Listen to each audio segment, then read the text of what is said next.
Hi everyone, Edie here. Just a few thoughts about dancing and getting over a hump. I work with men a lot. I teach a lot of private lessons to a lot of guys, and there is a hump that happens like at about, depending on your skill level, depending on whether you're an athlete or not, depending on how many privates you have, but there's this space at about maybe, I don't know, maybe the 6th or 8th or 10th hour that you're thinking, is this really worth it? I'm spending all this money, I'm just not getting it. I'm going out, the girls aren't understanding. The only moves that work are the moves that I do with my instructor, etc. And you get frustrated because, you know, you spend all this money and this time, and then you go out and none of the girls can follow your moves. And it's like, whoa, you know, why can I only pull this off with my instructor and it's not working in the real world? And I've heard that quite often from other people. And then now that I'm teaching so much now, it's starting to happen to me. And so, well, not happening to me, happening to my students.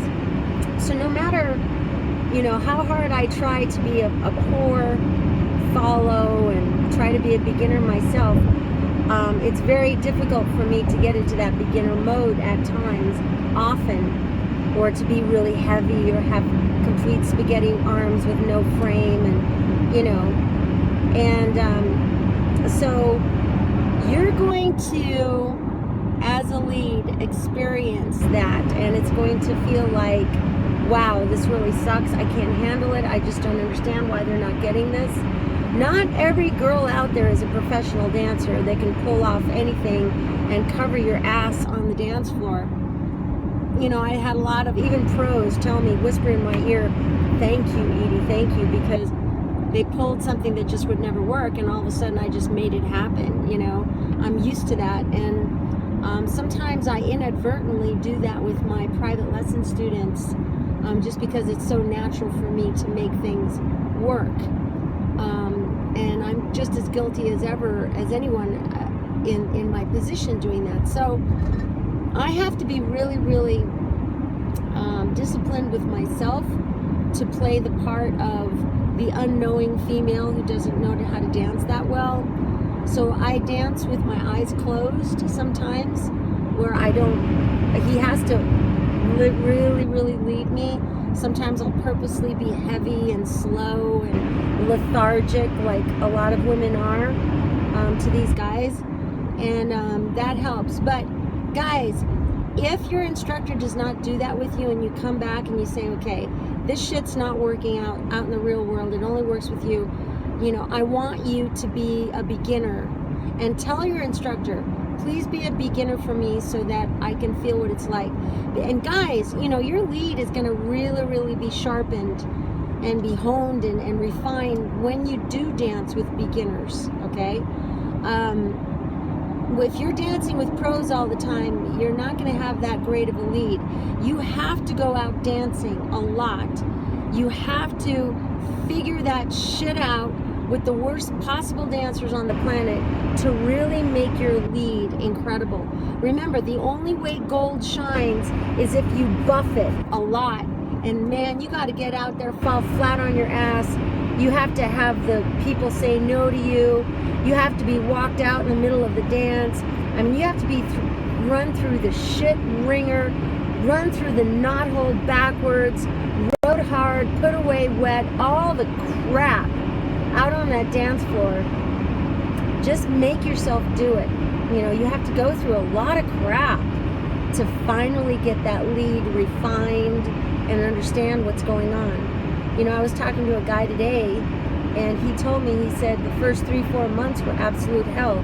He would go home so frustrated and so pissed off that he couldn't lead the girls, and he just sucked and he sucked and he sucked and he sucked, and he went through what's called beginner's hell. If you go to dancerhangout.com online and look up the beginner's corner on there, and you'll see the articles that I've written regarding like when will I get good, beginner's hell, what is it, and you'll see a graph on there, and it really takes guys a long time to get good.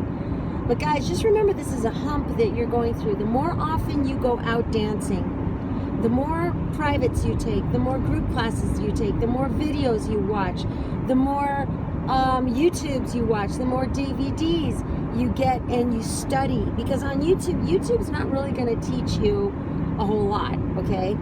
They're going to teach, the guys on YouTube look amazing, but guess what? Their partners are even more amazing. All right, the only reason why half these guys are on YouTube is because they're being filmed. Why? Because film me now, I'm with Susie, I'm with Betty, I'm with Patsy, whoever's really freaking awesome as a woman. And of course you're gonna look amazing with that woman. But you put that same guy in a regular social atmosphere with a ton of beginners, he's not gonna go up to par at all, not even for YouTube. In fact, if you saw him dancing with a beginner on YouTube, you would probably think, oh, wow, he really sucks. He's not YouTube worthy, whatever. But yet you see him dancing with a pro, and it's like, whoa, that guy's so badass. They have no mention of the women that are making them badass and tolerating their high hand bullshit all the time. You know what I mean? Anyway, enough said, sorry. So, guys, I want you to get over this hump. Sorry. I'm in my car and I forgot my Play-Doh. So, guys, stick through the hump. Remember, you're going to get over it. Every guy goes through the same crap. Go to my beginner's corner on Dancer Hangout and start reading some of those articles. Those articles, a lot of them were written by men, okay, who have been through the same crap you're going through. And just talk to the guys that are really good at the club. Say, man, you know, I suck right now. What was it like when you sucked? Do you have any advice for me? Because I just feel like shit. And just be absolutely frank with those guys. And they'll help you out, you know. They'll put their arm around your shoulder and say, you know what? And then they'll just tell you their story. Every guy has his own story to tell. I'll never forget, Johnny Vasquez told his story to a group of people in London, England. And this woman just made him so embarrassed. It was in the middle of her birthday dance. And I think his brothers pushed him out there to go dance with her, and he couldn't dance. And she pushed him away in front of everybody in the circle and said, go take a class. And he was so embarrassed and so just shamed by this woman that he ran upstairs and he started crying and bawling. And he said, I am never, ever gonna let a woman do that to me again. And he became one of the best dancers in the world, you know. So take it from the best, you know. Those guys have really had their hats knocked off for a long time, and they overcame it. They put their balls on, and they said, you know what, I'm gonna make it, I'm gonna do it. So that's what I want you guys to do, okay? Study hard. This is not an easy dance. This is not easy, but you know what, the rewards are amazing. All right, this is Edie the Salsa Freak signing out. Bye-bye.